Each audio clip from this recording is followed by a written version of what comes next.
Hi everyone, welcome back to your soon-to-be favorite podcast. I'm Angelica. And I'm Kelsey. And this is Here We Grow.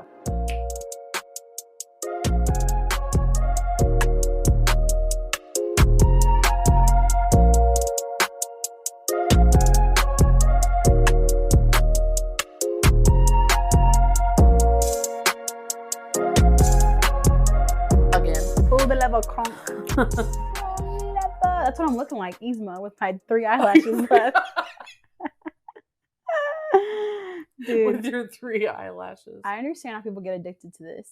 Because now you're like, I just want them back. Yeah, I do want them back. But priorities. Priorities. Whatever.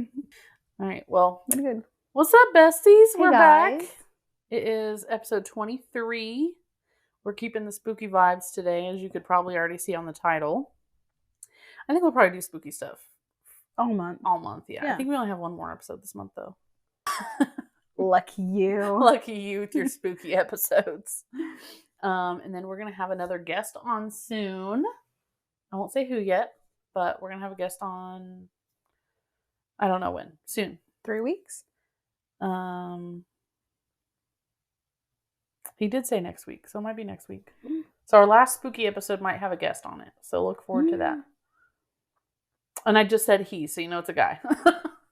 Very interesting. Very interesting. The guy who I'm talking about listens to the podcast. So if you're listening, shout out.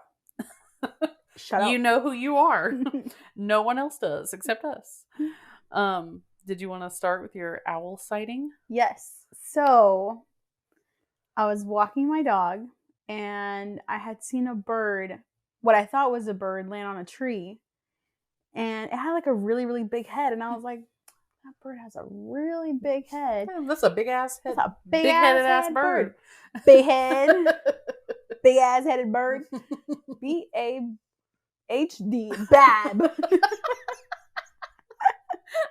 And I was looking at it, and then unfortunately I got a call from a spam caller. Spam caller. This is like the 5th time they called me, so they distracted me.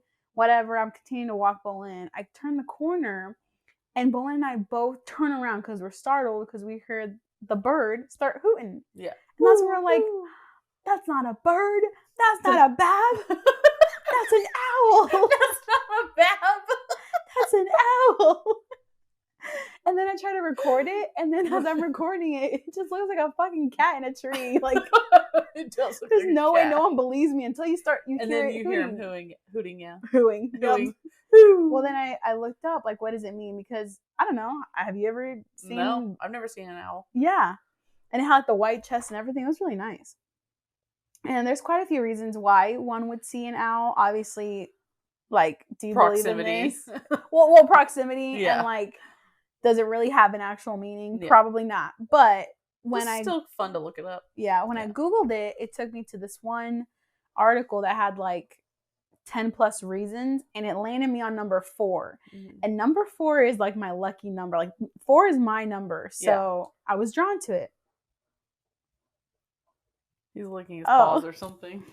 So this says, decisions to be made. Seeing an owl may be a sign that it's time to make a decision or take a leap in a specific direction. The message can be you need to move forward. Ooh. The person who's saying this explains that people often see owls when they're indecisive about an important decision. This happens when people are holding themselves back or hesitating on a decision. And if you see an owl, she says you should trust it. Which I thought was very... fitting because I have been going back and forth on a huge decision. I don't know if you know what I'm talking about. Yeah, okay. Anyway, yeah, that's all. I have something weird that happened to me. Oh, yes. And this is the one thing that I didn't want to talk about because I'm low-key kind of scared. I mean, I think I know what it was, but I don't know. Yeah. I think this was Tuesday, Thursday? When did we go on that walk? Monday. This happened Monday. So Monday morning, I'm heading into the shower and Jose's leaving for work. And, we kiss goodbye, whatever. He left. I hop in the shower. Like, I didn't see him leave, but, we said our goodbyes in the bedroom, whatever. I went to go shower. When I go to shower, I turn on the exhaust fan. And no, I didn't have my music. I don't play my music in the morning. It's not an exhaust fan. What the fuck is it? There's no exhaust in your bathroom. It's just a fan. Like a steam fan, I guess. Get all that exhaust out of the bathroom. Maybe after Jose's in there for a while, there's exhaust. What the fuck did I say, exhaust fan? Let me look and see what it's like technically called. Is that your car? Yeah. Bathroom. Hold on. Bathroom. No, I'm such a dumbass. Oh, it is called an exhaust fan. Fuck you! That's stupid. Why would it be called that? Anyway. Angelica, never doubt yourself ever fucking again. Kelsey has no idea what the fuck she's talking about. Okay, sorry. Go ahead. Girl, you had me out here thinking I was dumb. Sorry. I mean, I am, but damn. I'm sorry. Okay. I'm the dumb one on this one. So so like all of this happened at the same time. Me opening the door, me turning off the exhaust fan, and I hear or like snoring basically. Yeah. And I'm like, I have a little panic. Yeah. And my first thought was, I bet Jose fell back asleep. So I start walking towards the bed because our sheets are kind of everywhere. Yeah. And I quickly realized, like, no, he's not in there. And then I'm like, it's Boleyn. Like, Boleyn went back to his bed. Yeah. I look down, his bed's empty. And then I'm like, I bet he's sleeping in his bed in the living room. Yeah. And as I thought that, I heard him bark from outside the house. Oh my God. I was so freaked out because I was like, he paused with you. Okay. So I don't know what the fuck. And it was so loud. Like it was in the room. You don't think it was like the fan making that noise? Maybe. Like maybe it slowing down, like. I mean, maybe I've never heard it make that sound, but maybe, I mean, it's an old house, maybe. Yeah. So I'm like, okay, maybe there's someone in this house with me. Yeah. Because that's my biggest fear, at least it was in my mom's house, that someone has been hiding in our closets and just, there's been stories like that where they'll come out at night and they'll go to your kitchen and eat and you, whatever. What? One of the stories I picked. No! Oh my God, no. Yeah, one of the stories I picked. Okay, it is what it is. It is what it is. Okay. So, like, whoopsie. As I'm still naked, I run through my house. Do you have a towel on or anything? Oh, yeah, I do have a towel. Oh, okay. But underneath my towel, I'm naked. I mean, for the visual here, you do have a towel on. Sorry, I do have a towel on, but it is my house, so I don't have to have a towel Boobs ain't flopping everywhere while you're running through the house. No. So I run down the hallway, and I hurry up, and I let Boleyn back in, because I'm thinking, if there's someone in here, we want Boleyn to be he'll inside. sniff him out. Yeah. So he comes in, he acts all normal. And I literally have him go through every room and sniff. Like, we go into every closet. Like, I open everything I could possibly open. And nothing. There's nothing. Yeah. So I was like, okay, I think... For the listeners, if you don't know what Boleyn looks like, he's bigger than Angelica. So... Yeah, he a big boy. He'll hurt somebody. He will hurt somebody. And so, I don't know why I just repeated everything. He's a big boy. Yes, he's a big boy. He will hurt somebody. He will hurt somebody. I just feel like you guys really need to know that. So then remind me to tell you something about repeating later. Okay. Go ahead. So then I'm like, okay, I'm just crazy. I must have heard something I didn't, whatever. Yeah. So I decide to leave all the I normally close the doors to all the bedrooms instead of all of ours throughout the day because no one's there. It's kind of weird to keep them open, whatever. But since I was searching, I decided to leave the door open in case anybody wants to make themselves known. And I went back to the bedroom and I started getting ready. And Boleyn laid himself down right by the bedroom door, which if you're standing in our bedroom door, you can see the inside of where we record the podcast. So this room. Yeah.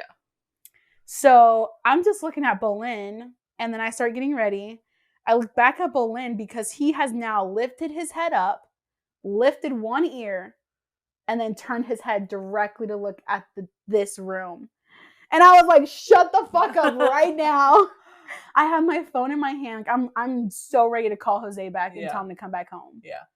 And then he just kind of stays there, kind of looks real quick, like, just like stares at the door, at the entrance, whatever. Yeah. And then he just lays back down. Maybe he heard something outside. Because he could hear somebody like walking past this window. Absolutely. This would be the closest to the front that he would be from your doorway. I'm going to believe that. Yeah. I'm going to believe that whatever I heard was the exhaust fan turning off. Mm-hmm. And whatever Boleyn heard was just someone outside. Because my house is not haunted. Yeah, exactly. Never had any issues. When we first moved into our house, Travis told me a couple of times. No! Separate times. Oh God. Of I can't like an empty like bottle of juice or whatever. Well, it doesn't have juice in it because it's empty, but like just falling off the counter. And like he doesn't know for sure, like was it on the edge of the counter and it just like I hate those moments when you're like, you even try to gaslight yourself, like, girl, no, you're fine. Yeah. You're just hearing shit. Yeah. You're crazy. Yeah. You didn't just see that. No, they didn't. Yeah. No, the ghosties did not. Yeah. My God.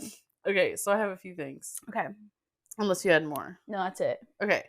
So the first thing is my coworker that listens to the podcast at work, Michelle, she was listening to our last episode today at work. And she goes, so I'm listening to today's episode, or last week's episode, whatever. The last episode we recorded. The state hospital. The state hospital episode. She goes, and first and foremost, if you're ever without caffeine, you're welcome to my Diet Mountain Dew that's in the fridge. That's so nice of her. It is so nice. I said, after when I was editing that podcast, like I thought she's going to hear this and be like, bitch, if you're rolling around on the conference room floor, just come get me and I'll give you a pop. She drinks Diet Mountain Dew too, which is what I drink. I actually got her on it, so, or maybe Katie did. I don't know, but one of us. I won't take the credit for it, but so shout out Michelle. You're the real MVP. So for quote of the week, I do have a quote of the week, and then I have something that I thought was really cool on TikTok that I just wanted to mention. So the quote of the week is actually a song lyric, and it goes. Do you hear my stomach? Oh my God. Yeah, but that was Boleyn. It goes, "You are what you love, not who loves you. You are what you love, not who loves you." That's a Fall Out Boy song with Elton John. Oh yeah. Yeah. So I mean, pretty self-explanatory. What makes you who you are is not about who loves you, it's about what you love. And I think that's important. Like, I know a lot of people who struggle with like their image to other people. So I was like, I want to use that one today. I actually have a t-shirt that I made with those lyrics on it because I think that's like one of my favorite Fall Out Boy lyrics. It always makes me think like you can be your own person regardless of where you come from. Yeah. Or like just how other people perceive you in general. My God, homie, are you good over there? He keeps panting. You want to let him out of the room? Or outside? You can pause. Hey guys, did you know that we have merch? And if you're looking on YouTube, Angelica's wearing it. If you want to buy merch, go to our Instagram. Our link tree is in our bio. Buy one for your girlfriend. Buy one for your boyfriend, your mom, your dad, your brothers, your sisters, your auntie, your uncle, your cousins, your grandma, your grandpa. Yes. Everybody. They are unisexual. So unisexual. Okay? Unisexual. If you don't have access to our link tree, you can just go to bonfire.com/here-we-grow-podcast. We have shirts. Yes. We have crew necks. Pullover hoodie, crew neck. We could add some more stuff later if we want to. But it is good. Please go get some. Please. Do it so that people say, what's on your shirt? And then you can say, oh, it's a podcast I listen to. You should listen too. And speaking of which, if you're listening to the podcast right now, which is how you're hearing my voice, send our podcast to someone you think will like it. Okay, so another thing I wanted to say was something I heard. I don't remember where I heard this. I don't know if it was a podcast or TikTok, but I just thought it was really interesting, and maybe it could help you out. So, wait, did you see how he just walked under the wire that time? Yeah, he was fine that time. Bud, You just had a little anxiety the first time. He was just like, Mom, can you help me since you're standing right here? Okay, so for the people who feel like they struggle to slow down and rest and like really just take a minute and you're just like always go, go, go, go, go. Something you can do to like kind of enforce that is eating soup. If you think about it, when you eat soup, you can't eat it fast. You can't eat it on the go. You have to sit down, take your time, blow on every spoonful, and just really like be in that moment with the soup. Mm-hmm. And not only is it comfort food, like it feels good to eat it because it's comfort food and it's warm and it's spooky season. So of course it's soup season, but also you are like forced to slow down. Like it's not like, you have a billion things to do. So you're just going to grab a sandwich and like just eat while you go or whatever. Soup actually makes you like slow down. And I was thinking, we were talking not so long ago, this was not on the podcast, but about, I said, you don't ever have time to read books. Like you should just read audiobook or listen to audiobooks. And you said, I don't want to listen to audiobooks because I'm not save the time. Yeah. I'm not there to like gain all the knowledge. I want to sit down and actually enjoy a book. Yeah. And you could do that while eating soup. Because you would actually be forced to sit down and eat. And I sent you a soup recipe not too long ago. You did? Yeah. A loaded potato bowl. A loaded potato. Yep, I got that one, I remember. The loaded potato soup. I'm trying to say baked potato. Loaded baked potato soup. Loaded baked potato soup. Loaded potato soup is what came out. Speaking of baked potatoes, how did the Choice baked potatoes come out? Good. Really good. They even taste good, like heated up the next day. Like I was kind of surprised. Especially like if you do the skins in butter. Did you do that? Yeah. Well, did you mean on the outside? Yes. Oh, you did butter on the inside. See, I got that after we started eating. I'm like, because it makes the skin taste better, and then even the next day it'll make it more like flavorful and not just so much like dirt. You know what I mean? Mm-hmm. Mm-hmm. So now you know for next time. Mistakes were made. Yeah, I put it on the inside for sure. But otherwise, it was good. Yeah. Do you have anything else with it? Jose made no pork loin. Pork chops has the bone, right? They're boneless or bone in. Okay, then he made boneless pork chops and rice. They're usually small, like this big. Yeah, they're pretty small. Yeah. Well, that's we had that for dinner. Today's lunch. I had it for dinner. Yeah. Pork chop's good with A1 sauce. Oh. You like A1 on your steak? No. Oh. Do you like A1 at all? I don't really eat steak like that. Yeah. I mean, I got my salad. Everybody, a word of silence for Angelica. A word of silence. A moment of silence. That's an oxymoron. Who sounds dumb now? No, like when I go out to eat, I get like ribs. Like at Texas Roadhouse, yeah, I get ribs. You're not a steak person? No. Why? Oh my God, it's fucking delicious. My favorite food. Small ass pork. Sorry, baby. Not to like, I'm not trying to insult. No. Yeah, the pork chops, they were small, and that was a lot of meat for me. Like, well, you can get small steaks. Filet mignon, small. I remember I went to Texas Roadhouse with Jess. Steaks. Yeah. I think she got like a 6-ounce steak.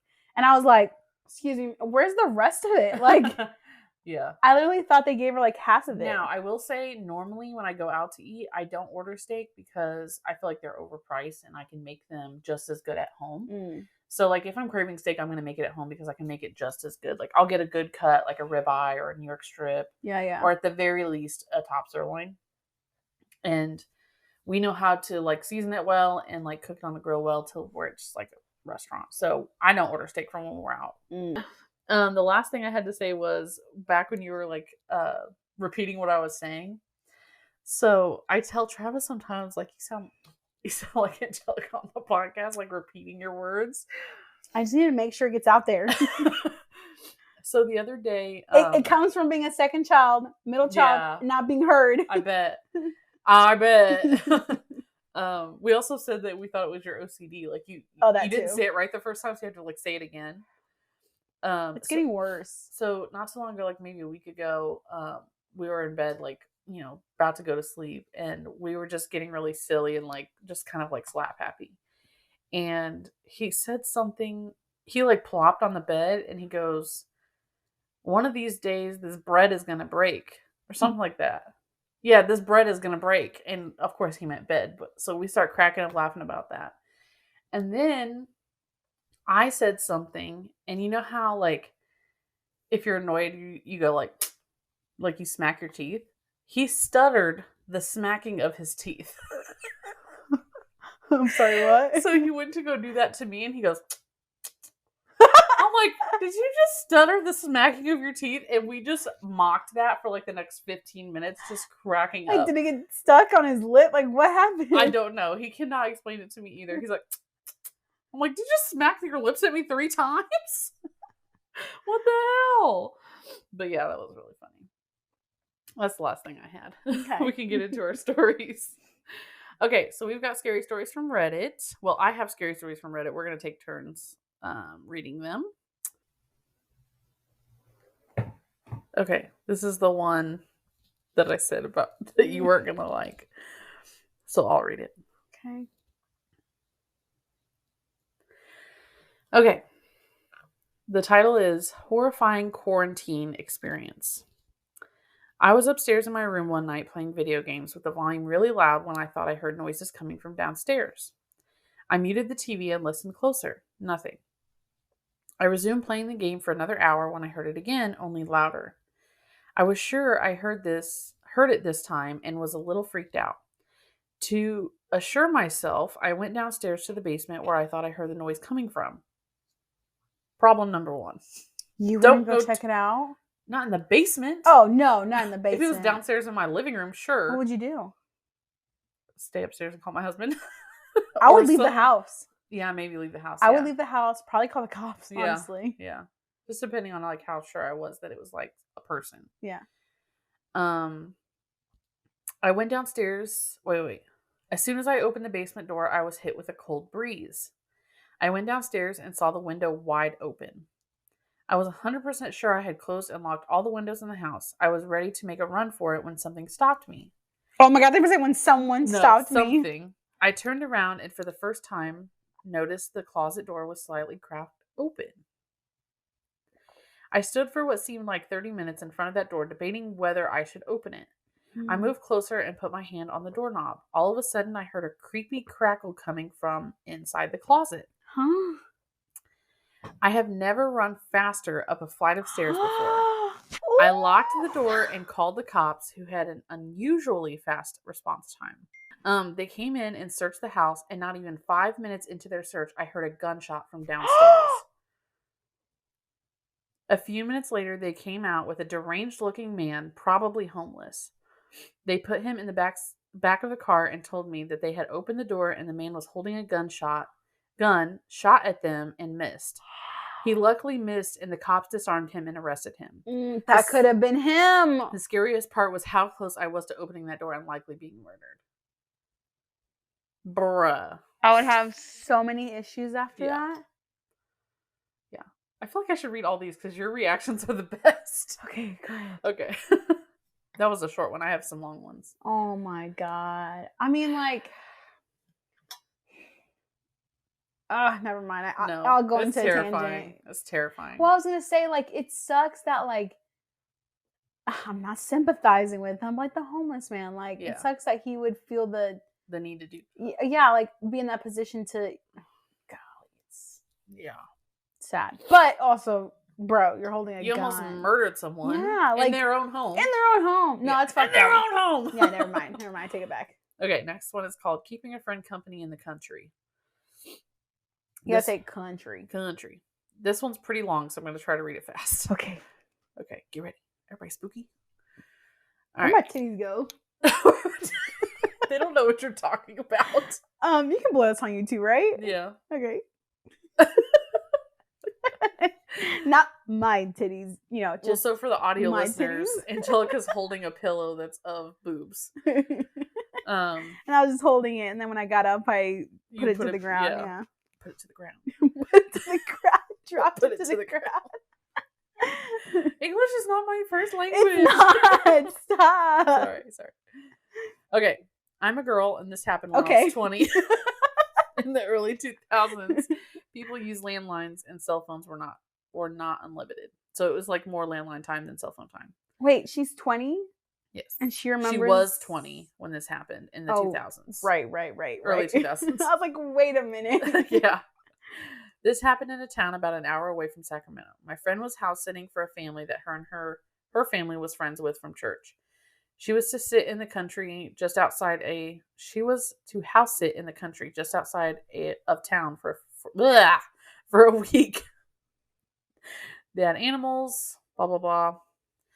My friend was in charge of feeding the animals and watching the place. She didn't have to get the mail daily because they had this metal lockbox style mailbox down their long driveway. Towards the end of the week, she asked if I wanted to spend the night and keep her company, and I thought it sounded fun. I had moved out of my aunts and uncles and gotten my own apartment, so I told her I'd pick her up on the way there after I got out of work.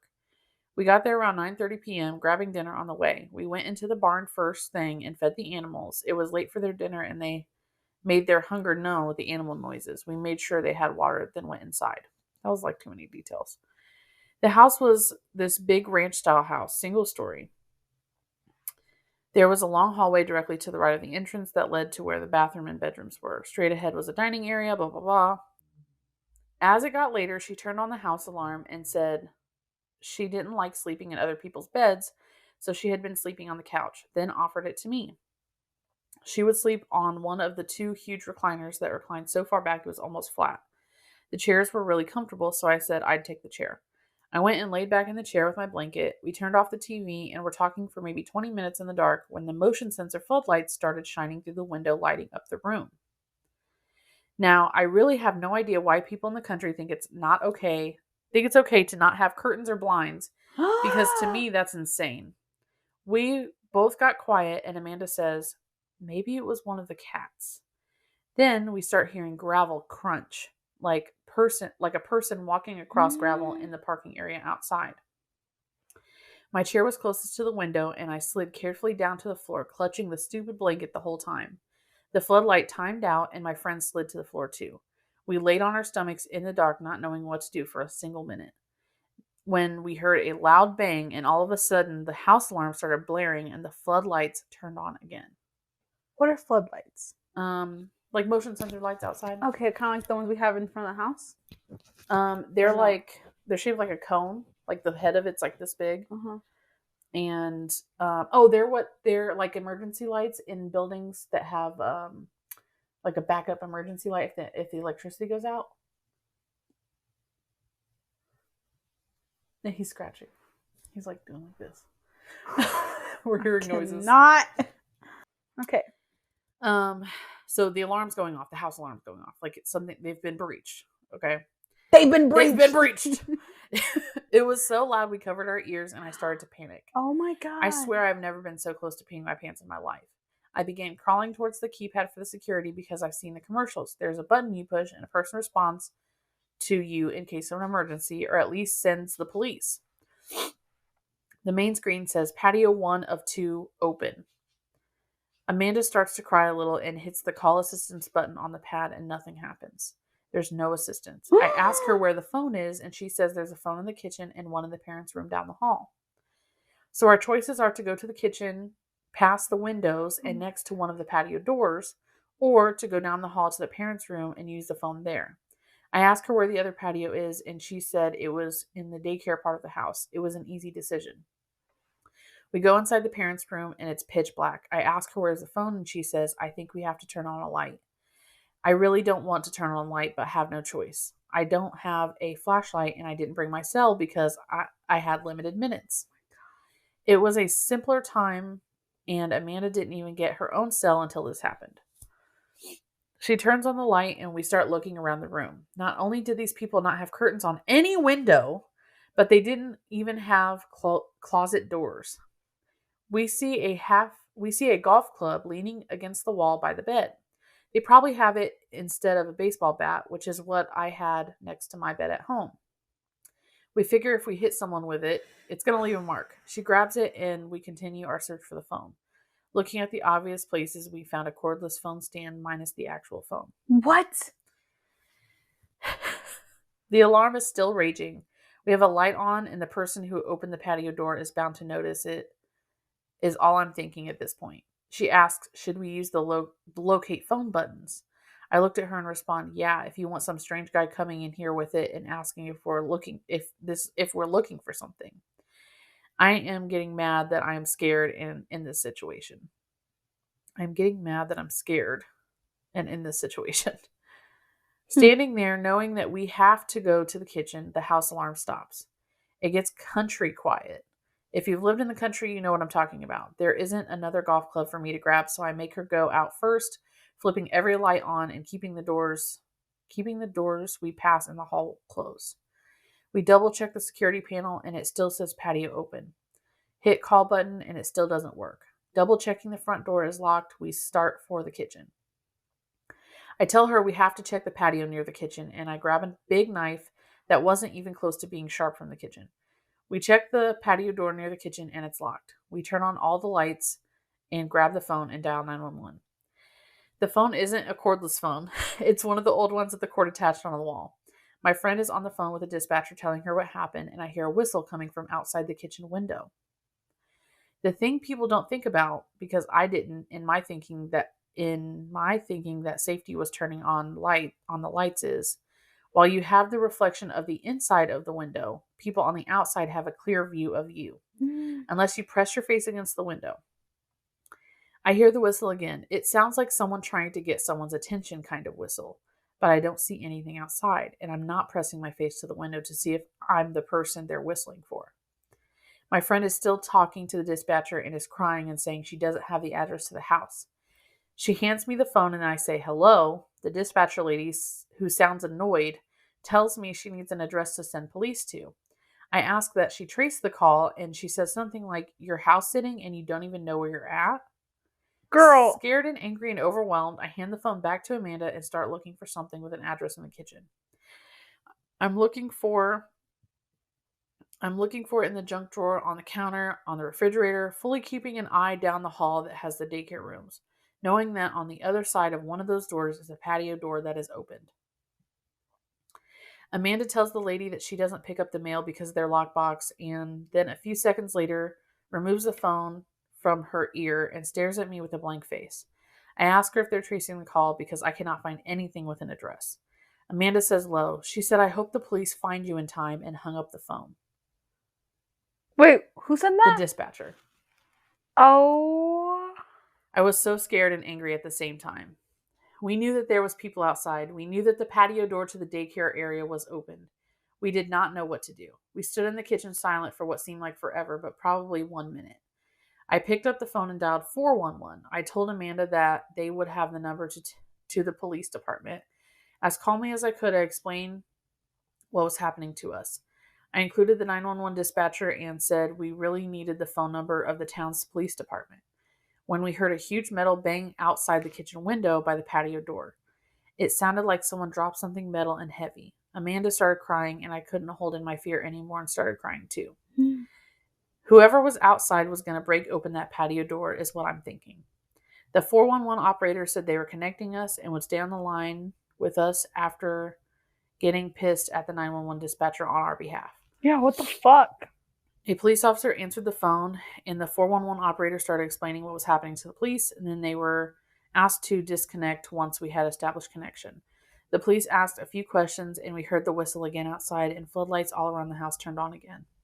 I was too scared to look outside, and we never turned on the patio light because we had to walk across the patio window to get to the switch.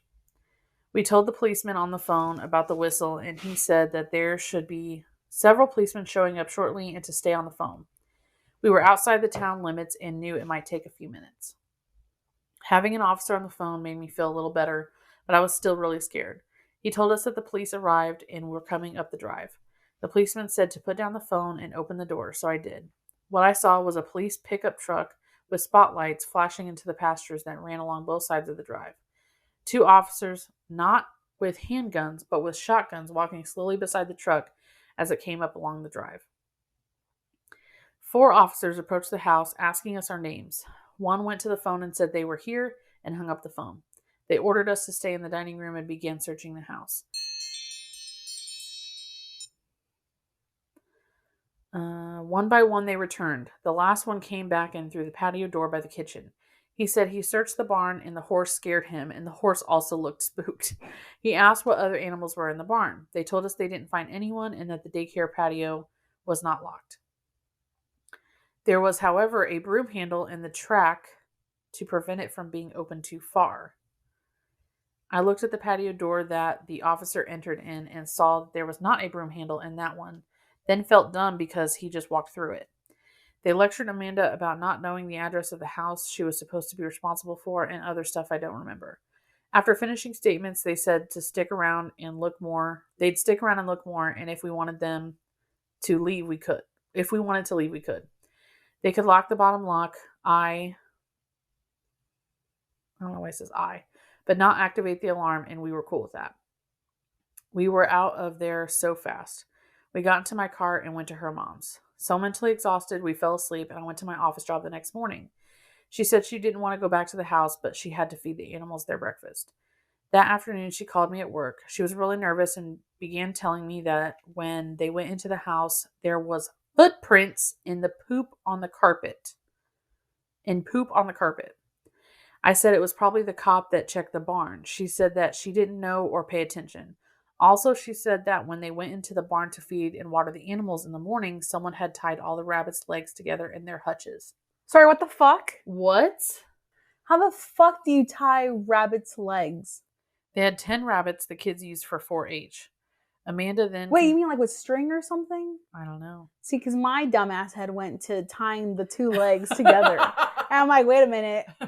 Probably not.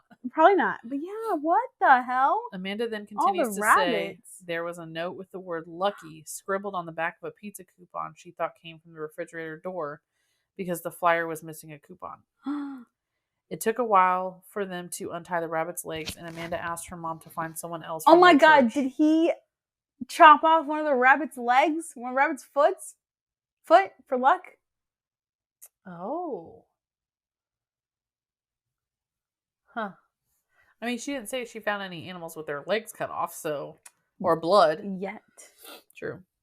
She said Amanda asked her mom to find someone else from their church to finish the house sitting. She wasn't going back. She also told the officer what she came back to, but no one was ever caught, and the police never called either of us to update us. I'm sorry, what the fuck? That's fucking terrifying. Wait, so like, the person that was there was whistling, you think, to get their attention? Or it could be more than one person. Oh, so they were like, whistling hey, to another person. Someone's here. Yeah. Like, let's leave. Or like telling them to go this way or go, you know. What would be the fucking point? To tie the rabbit's legs? I don't know. Maybe they came back the next day to do that to scare them. Like maybe after they saw them leave with the cops, they came back the next day and did all that to like, because they knew they would come back to the house eventually and then they'd be freaked out. But why would they just because the cops would have noticed the rabbit's legs tied together. True. But then why didn't they just burglarize the house? I don't know. That's creepy. I don't like that. So creepy. Okay. The first thing that happened to me on my grandmother's farm. Another farm story? Oh my God. I was about 11 when this happened. My older cousin Daniel, about 13, and I were playing hide and seek outside in my grandmother's yard. She owned a large farm in Tennessee, just over 1,000 acres. Damn. Sorry, what? 1,000 acres? Wow. How much square footage is that? I'm going to look it up. Holy shit. I grew up there my entire life, and so did Daniel, so it was nothing for us to wander off and play in areas that probably weren't very safe for the average kid, but we knew the property like the back of our hand. Oh, I remember this story now. This one's bad. It just so happened that the day before this happened, a lot of trees were cut down to make room for a mobile home by the roadside that she intended to rent out for extra income. Daniel and I naturally gravitated toward this new unfamiliar landscape to play because it was something new to explore. Was that your phone? No, it's Jose's iPad. Oh. Connected. I'm like, whose phone was that? Like, there's somebody in the house. All of the trees had been stripped of their branches and placed in logging trucks and hauled off. The branches, however, were all piled in a tangled mess about 50 feet wide and 12 to 15 feet tall. That's really tall. They were packed so densely that you couldn't see through them from one side to the other. It was during about the half-hour mark when it was my turn to find Daniel that I began to suspect that he was hiding in the woods deeper than our stated rules allowed. I remember calling his name for several minutes and hearing nothing but a quiet giggle coming from the woods. I was in the newly cut clearing, looking into the woods and getting more upset by the minute. Finally, I announced as loudly as I could that if he wasn't going to play fairly, then I was going to get a glass of tea and watch television with Grandma. I was like, what's she going to do with the glass of tea? She gonna throw it? Nope. I started back up the hill towards the house. Damn, she left Daniel? Well, you'll see.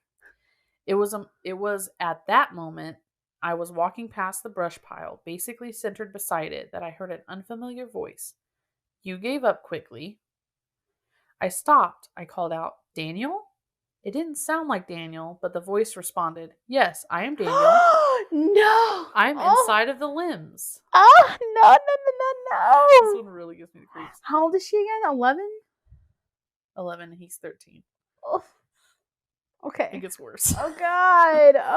Okay. I looked at the brush pile and didn't see anyone. Again, I heard the odd voice call out, If you do not see me, then you have not found me, and I will have won the game.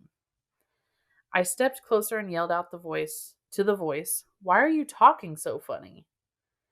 The voice replied, I am inside of the limbs. Look inside and you will see me. Daniel. Creepy, right? What do you mean look inside? She's literally saying you can't see. Yeah. Something felt really strange about the way this guy was talking, but 11-year-old me just rationalized it, thinking maybe his voice sounds different behind the shrubbery, and he sounds like he's talking funny because his voice sounds different. I stepped up to the edge of the brush pile and pulled the branches apart to look inside, and there was Daniel. His head was turned toward the top of the hill, but his body was facing me. I yelled out, I caught you! His head shifted toward me, and he had the single most disgusting smile I've ever seen to this very day. My stomach literally hurts right now. Imagine if someone had the absolute worst of intentions and they're trying to hide it behind a fake innocent smile to gain your trust, but then couldn't help their glee with the thought that they may have fooled you. That's the best way I can describe the smile. I was so shocked by this wicked facial expression on my cousin's face that I froze in place. The hairs on my neck and arms all raised, and I could suddenly feel my blood running through my body like the temperature had dropped inside my veins. I stammered through my words, How did you get in there? He responded, I fell into the inside of the limbs, cousin. I will need you to give me help, or I will continue to be trapped. That's fucking weird. I can't. I don't even think I want you to continue. I'm continuing. Oh, God. I didn't notice this time how oddly he phrased his sentences, and it only occurred to me afterward that his lips were not moving when he spoke. He never changed his face from the twisted, unnerving smile. No. I didn't immediately notice any of these things because I was too distracted by the large stick that was plunged deeply into the side of his neck. I have not read this far. Wait. Okay, wait. Okay. I have so many questions, and I'm gonna let you finish, but what the... I'm gonna let you finish, but first... Beyonce had the best album of the year. Oh my God. Okay, here we go. Okay. I'm literally oh my God, so flabbergasted right now. I have not read this far. I stopped because I was like, oh my God, this is really good. I need a lifesaver. I need to save my life. I noticed in that moment that he had a slow, steady trickling stream of blood flowing from the $half-sized stick in his neck and down across his right shoulder and down his chest. That was enough to jolt my feet awake, and before my brain realized I was trying to run, I was already halfway up the hill to my grandmother's house.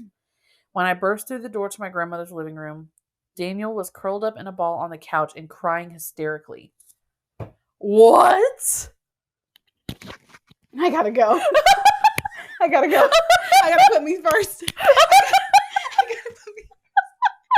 I'm sorry, what the fuck? Oh my God, we should have ended with this one. This one's so good. Okay, I'm sorry. I literally have goosebumps right now. No. I've never been so scared reading a story. I've never been so scared reading a story in my life. There's more. I have to continue. Okay. Okay. Yeah. So she just left, quote unquote, Daniel Yeah. with a stick in the side of his neck. Yep. With blood. Yep. She goes to her grandma's house. And he's balled up on the couch crying hysterically. There's Daniel. Yep. Damn it, Daniel! My grandmother was sitting beside him trying her best to get him to explain what was wrong, but all he could say is that there was a little boy in the woods who tagged him when he was hiding, and he thought it wasn't really me. Okay, so I assumed the writer was a female, but it's a boy. Oh. I was crying and shaken up by this point and told my grandmother what I had seen. She made both of us some lunch and then called my uncle to come pick Daniel up. What about me? I stayed at my grandmother's house that night, and I bet she asked me what happened 100 times. She asked so many questions, it was if she were committing it to memory. I remember being relieved that she believed me, but at the same time, I just wanted her to tell me that it was all my imagination and to help me forget about it.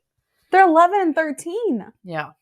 If they were younger, like maybe 6, 7 still maybe. You could say, oh, it's just your imagination. Yeah. Mm-mm. The next day, my grandmother set the brush pile on fire, and I watched for hours from the safety of the living room window as it slowly deteriorated into a pile of ash and ember. My cousin never did tell me what really happened to him that day. He refuses to talk about it. I will say this, though. He wouldn't talk to me for a year and a half after that day. We were so close when we were little, but after that event, whatever the hell it was, it drove a wedge between us that changed our relationship forever. And then, so after I got done reading this, the first comment says, true or not, I enjoyed that. And I was like, damn, what if that wasn't really true and somebody wrote it? And then the poster commented and said, very much true. My grandmother's farm seemed to be a hotbed for creepy and unexplained stuff when I was growing up. I have so many stories about that place, I could write a series. What's your theory?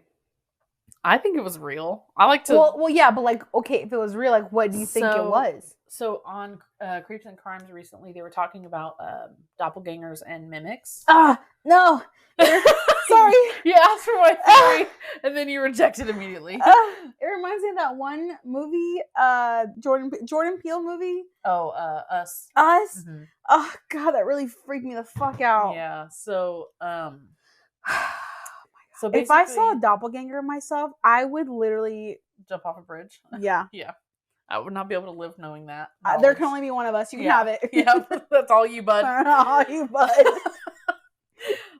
So like doppelgangers basically is someone you see that looks like a person you know or you. And then a mimic is someone you hear that sounds like a person you know or you. And so I like on Creeps and Crimes, they were reading a story about a girl who heard her mom come home. And she was like, hey, are you down there? And it was like her voice and called her nickname and everything. No. And she goes upstairs and her mom's not home. Never was home. So what? I'm so sorry. What the fuck? Yeah. I literally have goosebumps right now. Oh. Okay. Do you want to read one? Give me a break. Wait. Hang on. Okay. Go back to this. What do you think it was? I think it was a doppelganger. So you think there was a kid doing that to them? No, I think it was an entity. Okay, that's what I thought too. Pretending to be them, which would be a doppelganger. Oh. See, when you said that, I thought you meant like an actual real person. There's different theories about doppelgangers. Some believe that it's like actually another person living on this earth that looks exactly like you. That's what I thought you were talking about at first. Right. But you're not. But some people think that doppelgangers are just entities pretending to be you to freak you out. Because what are the odds that a real person living on Earth that looks like those people were there on their farm? You know what I mean? Like that's what I'm saying. Like, how did she not look at this kid and be like, wait a minute, that's not my cousin. Like, you guys clearly aren't the same person. Right. But she thought enough that he was. Yeah, and the other way around. Daniel came out of the woods upset because he thought that his cousin tagged him, but then realized it wasn't really him, and it freaked him out. So much that they didn't talk to him for a year and a half. Oh my God. Crazy. Yeah. That's one of the best stories we've ever read on this podcast. I'm surprised that wasn't the most upvoted story on the thing. Probably because people don't believe it. Yeah. That's insane. Okay, I have not read this one yet, but it's short. So do you want me to? Yes, okay. You take this one. Oh, shit. The title reads, I've only told this story to my closest friend. Okay. Hi, bestie. I live in the deep woods in southern Missouri. The nearest civilization outside a trailer house down the road is a gas station town a couple miles away. I've lived here since I was 6 months old and spent my days in the woods. I don't remember a time where I didn't know the where I didn't know the winding paths and clearings like the back of my hand. There were always stories of something in the woods. A local tribesman told tale of spirits that wandered the woods at night. I was deeply invested in stories of ghosts and monsters and that sort of stuff. So the tribeman's tales was pretty run of the mill. I didn't think much of it until a few years ago. One night in around 2010, I was walking the usual trail and got a feeling that something wasn't right. It was like I was walking 3 feet behind my body. Okay. It was the sound of a snapping branch that brought my body and mind back together. But it wasn't a twig or a small limb. It was a large oak branch about as wide as me. It hit the ground with a hard thud. After that, the woods became completely silent. No owls or coyotes howling, not even the night breeze. The only sound was my own stunned breathing. Out of the darkness, 2 glowing yellow eyes looked directly at me from the shadows. They were several yards down the trail, yet still seemed several feet off the ground. A low, thundering growl came from the same direction. It was like the growl of a tiger mixed with a bear. I wanted to run back home, but my legs wouldn't budge. My breathing picked up and became more and more like gasping for air. The growling stopped as the creature started to turn around to go deeper into the woods. Showing me its form in moonlight, it didn't seem of this world. I can only describe it as a black mountain lion with the head and body size of a grizzly bear. What? It looked like it hadn't ate in a month. It was nothing more than skin and bones. Oh. Only when I was alone again in the woods would my legs let me sprint back home and lock myself in the room with a survival knife. Occasionally, on the quietest nights of the year, I can hear it outside my window, and the same eyes from that night appear out of the darkness. I never go outside without my knife anymore, even during the day. I've had several friends that have come over for the day, go home that night and tell me of how they feel like they're being watched from the outside. That was creepy. Not as good as the last story, but creepy. Have you ever heard of like people who live in the country? What mountain lions sound like? Is it mountain lions? Cougar?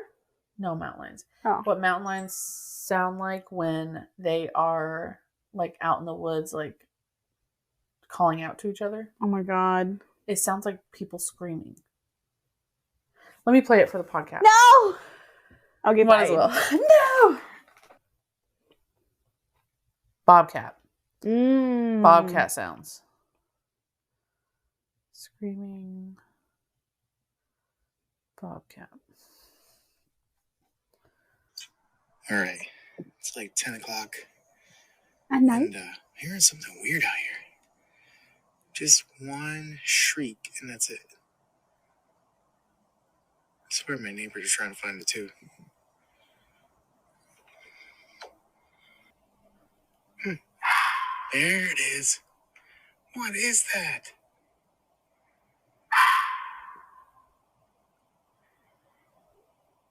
Can you imagine living in the country and hearing that outside your house? I don't want to live out in the country. Oh, do it one more time. It's not fighting something.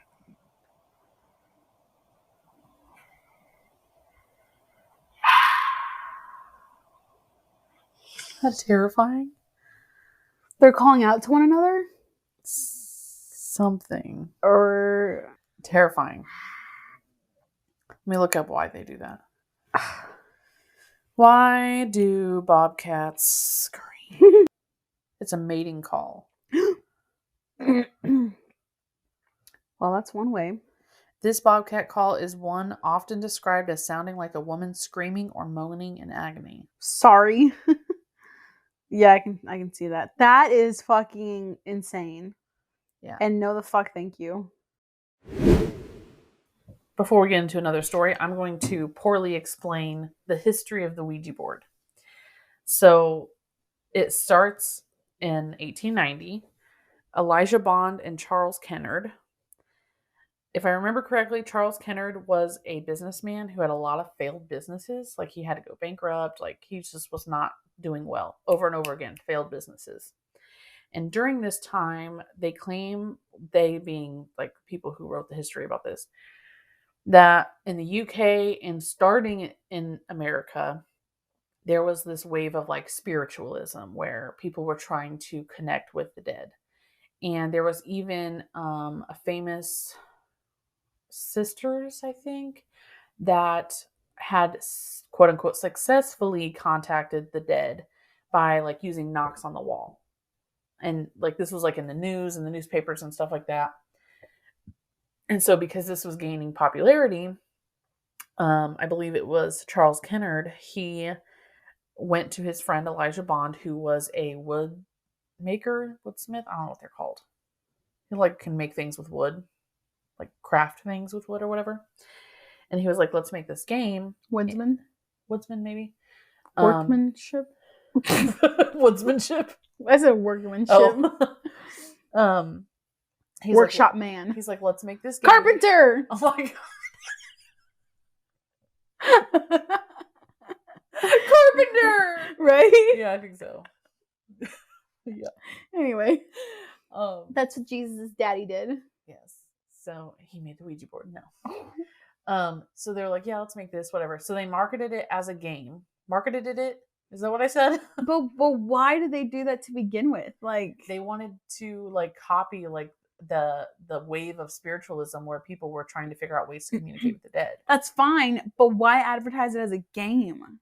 To make money. Why not advertise it as it is? They wanted to make money off of it. But I mean, if there was already a wave of popularity, why would maybe they didn't to... believe that it would actually communicate with the dead, but it would be popular because like it'd be fun to like for people to try this like a party or whatever. Right. Yeah. Like it was a party game. It was called a parlor game at the time, but it was a party game. Okay. And so the original one was made out of wood, and the placard was probably made out of wood too, or planchet, I think is what it's called. And they claim that the name Ouija came from the board telling them what the name of the board should be. Like they did like a seance, and the board spelled out the word Ouija. And the word Ouija actually means good luck in ancient Egyptian. Oh. Let's see. Similar devices had already been made in China, Greece, and Rome, so they kind of had something to go off of. Oh wow. Yeah, it says it was marketed as a parlor game and the tool for entertainment rather than serious spiritual communication. Okay. The Ouija board has faced controversy and criticism with the religious groups associating it with the occult and negative spiritual experiences. Skeptics argue that the movements of the planchet are as a result of the ideomotor effect, where the subconscious movements guide its motion. So, like the people who are holding the planchet moving it. Mm-hmm. Despite controversies, the Ouija board remains popular, especially during Halloween and among those interested in the paranormal. Like it's still sold on the shelves today. Wow. And when it was first, came out, guess how much it cost? $2. In 1890. Oh, 25 cents. $1.25. $1.25. And it was all wood. Wow. Yeah. Now it's cardboard and plastic, but I don't understand that. I don't understand how your hand subconsciously moves. Like, aren't you consciously playing the game? Right. Like, how would your subconscious like shine through? Like, right. I don't understand. Well, it's so funny is like so the reason I looked this up was because we were watching the movie Ouija earlier this week, and I was like, comment below if you've seen it. Yes, comment below. I wondered if like what's the history behind it, and I was expecting it to have some like cool history. I mean, I knew it like started out as a game, but I expected it to have some like deep, dark, cool history, and no, it doesn't. It's just lame. This businessman with failed businesses, like, let's make some money on a Ouija board. Dang, and then had the legacy. Ouija board name itself instead of using his own creativity to name it. But yeah. But it probably was his own creativity because he subconsciously moved it himself. Oh, it said Ouija. Luigi. Okay. It's me, Mario. I have to find the stories again. Okay, here we go. I want to read this really long one. Was it good? I don't remember. Okay, yeah, I'll read this one. Let me get comfortable. Okay. Okay. This one's called Help Me, I'm Lost. Angelica's already not with the bullshit. I cannot. Go ahead. Okay. This is my first post, and it is a true story. Sure, bud. I was living in a rural area in Oklahoma with my mother at a small lake house, and I'm probably 10 to 11 at this time. One night, I'm sleeping in my room when I randomly and abruptly wake up for no reason. This was not normal for me, and I felt very uneasy. The only sound I could hear was my mother snoring in the next room on the couch. I rolled over and tried to go back to sleep, but my need to use the bathroom was growing more urgent, so I grudgingly forced myself to head that way. The bathroom is on the other side of the house, around a corner and past the kitchen, and finally down a long hallway on the right. Damn, that's a long way to the bathroom. Piss myself. Yeah, so after I made the trip and finished my business, I flipped off the light switch and started heading back to bed. That's when I heard the distinct click of the light switch, and I saw the glow of the bathroom light in the hallway. You keep walking. Terrified, I slowly turned around No! just to witness the light in the bathroom start clicking on and off. Click, click, click, click, click, click, click, click. Finally... See, sorry not to cut you off, Yeah, but to go cut ahead. you off. If there was no clicking and the light was just like, Yeah, okay, maybe it's the... electricity. But there's clicking, somebody's touching the light switch. Or something. I would run to my mommy so Yes. fast. Finally, it shut completely off. In the dark of the hallway, my eyes began to make out a white shape No! near the end of the hall. It was around my size and crouched to the floor. At this point, I'm frozen to the spot as my... I had to screenshot this because it was deleted, so there's an arrow blocking the word here, but I want to say mind. At this point, I'm frozen to the spot as my mind begins realizing that no one else is home except my mom and myself. Oh my God. Then the white shape began whispering No. in a quiet man's voice. No. Help me. No. Oh my God, Kelsey, please stop. Oh my God, I'm like freaking out. Hang on. So sorry. I didn't even get to finish the sentence. I know. I'm freaking out because... If Jose were home, would you feel better? Yeah. Okay, go. Help me. Ah. I'm lost. I remember wanting to scream for my mom, but I couldn't, and instead I barely said no.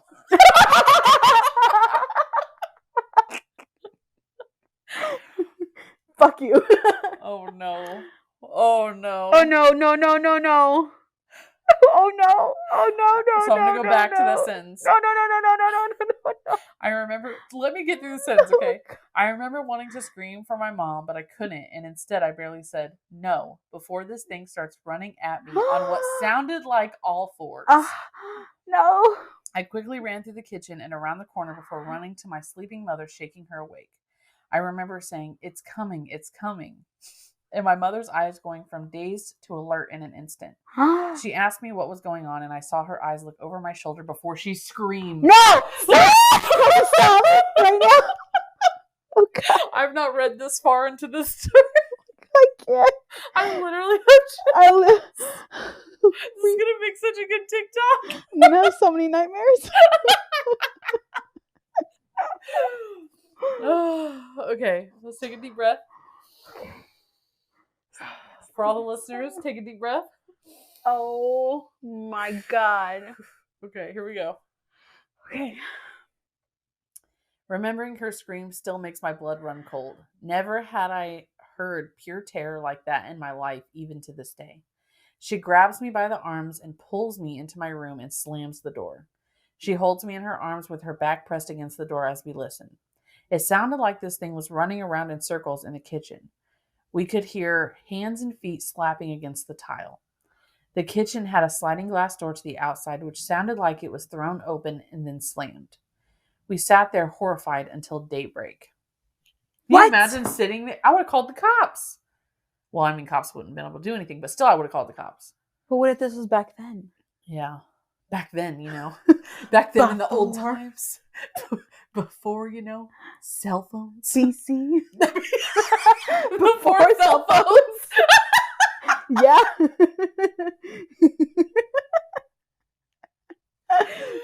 Oh my God. Okay. I was sent to my grandmother's in the next town for a while after that. Oh my God. And get out. And never set foot in that house again. Years later, my mother said she went. Wait, she like sold the house? walking around the property after the incident and came across a small burial site with 3 headstones that each belonged to children from the early 1900s. What? She had never noticed it before? It freaks me out because what I heard that night was a man's voice, but it was so unnatural. My mom still will not tell me what she saw behind me and what it was that made her scream. Oh my God. What's up with these people not talking about it later? She tells me she's afraid it will know we're talking about it and it will come back. This is the first of many weird things that have happened in my life. That was another banger, y'all. I picked some good stories. Wow. Man. I'm going to go home and read these to Travis. Okay. Do we have another one? I believe we do. Oh my God. Yes, this one's a good one. Okay. Because your reaction, your freaking out is going to make some great TikToks in this episode. Okay. That's what just like freaks me out. Like, yeah. This is another doppelganger situation. Don't even talk about it, bro. I'm not going to read the caption or the title. First off, a little backstory on my dad. The man was had so much character and color to him. Though he is mostly a chilled out grandpa at this point, whose biggest offenses are the likes of placing a box of dead kittens in the topic hat when the family plays charades at the Christmas Eve get together. When I was a kid, he was a crazy person. He was an amazing father, honest to a fault, and had character made of stone.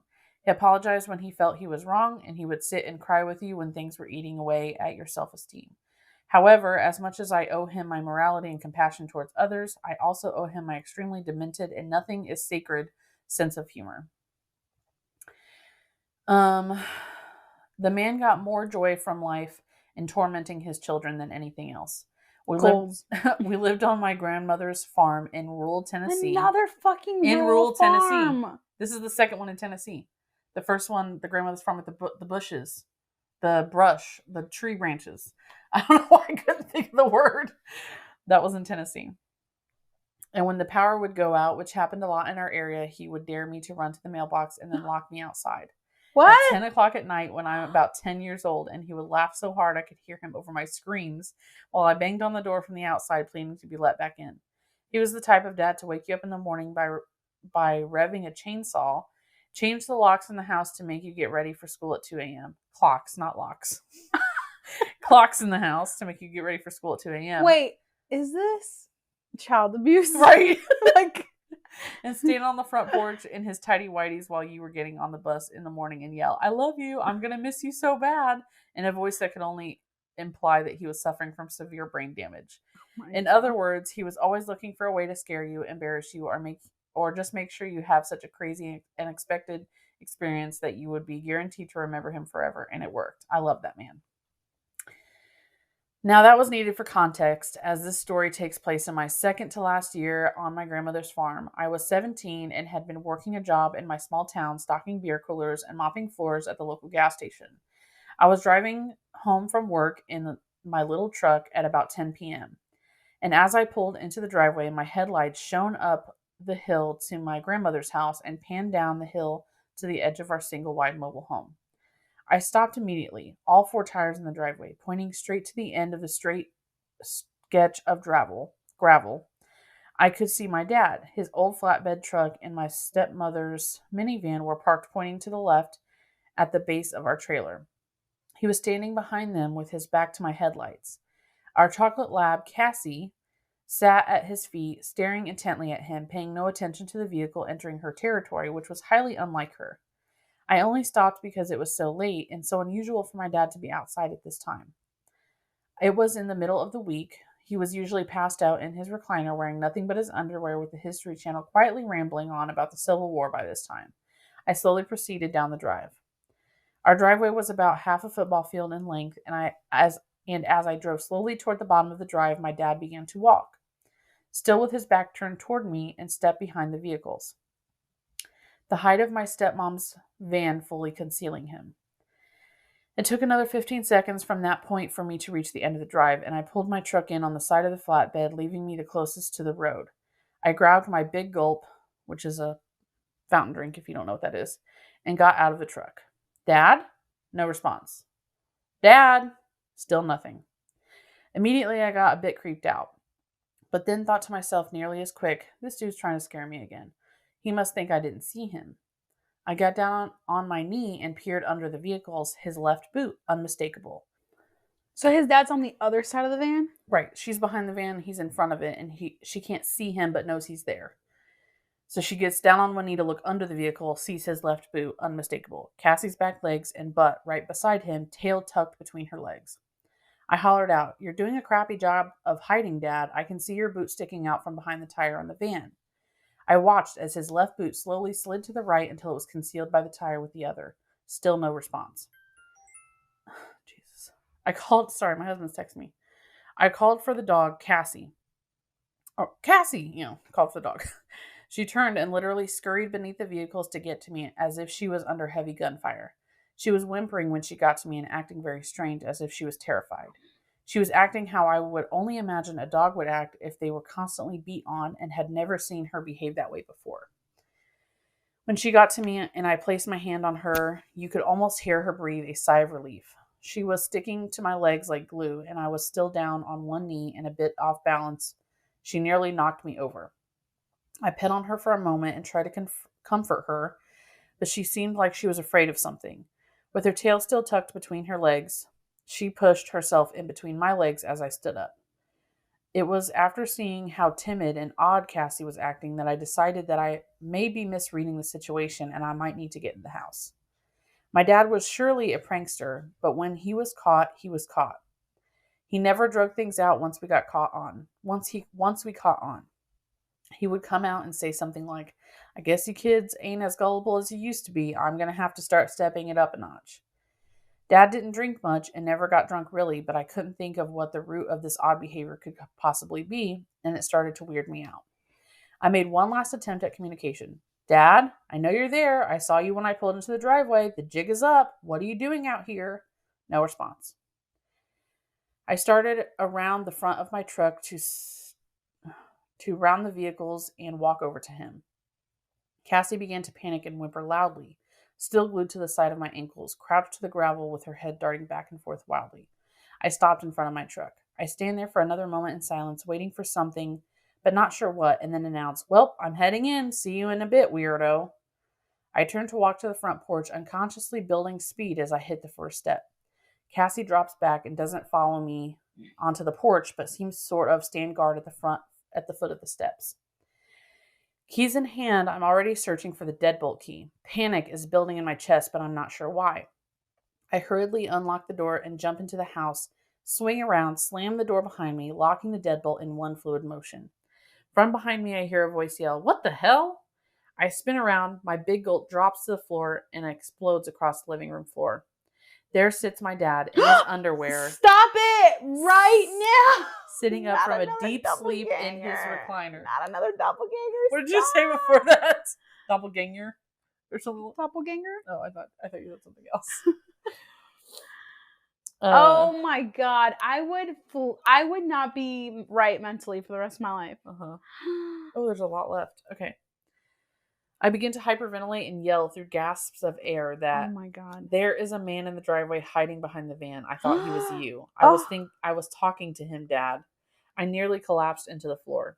Within 15 seconds, my dad is running out of the back door of the house with a spotlight and a handgun, still wearing nothing but his underwear. Nice. He was outside for what felt like forever. When he came in, he was pale as a sheet. He said someone was definitely out there, but he couldn't see them. He could hear them running, but he pointed the spotlight in the direction of the footsteps, and there was no one there. What? Crazy thing is, our trailer sat at the front of a 150-acre cornfield, and it was off season, so everything was tilled down to the dirt. There was nowhere for anyone to hide. Oh wait, so he would hear someone running. And he would go to look, and there would be nothing. It was a terrifying experience, and I know it's one that seems easy to explain. My brain really wants to tell me that I had just foiled a car thief or something, or maybe even stopped a possible home invasion. No, because the dog was acting weird. Yeah. The thing is, though, my dad was has an unmistakable posture and an even more unmistakable walk. I know those were his boots I saw under the van. I also know that if he had somehow set up all this, I would have heard about it for years because he would have been one of his favorite story. It would have been one of his favorite stories to tell. How he scared me so bad when I was 17 and how funny it would have been. He does tell people about this from time to time, but he always ends with the same detail. That it wasn't until he was outside running around in his underwear with a handgun that I realized that Cassie had been sleeping on the floor next to his recliner when I ran in the door. So she saw a doppelganger dad and dog. I am not well. Which is why she didn't come inside with him. With her.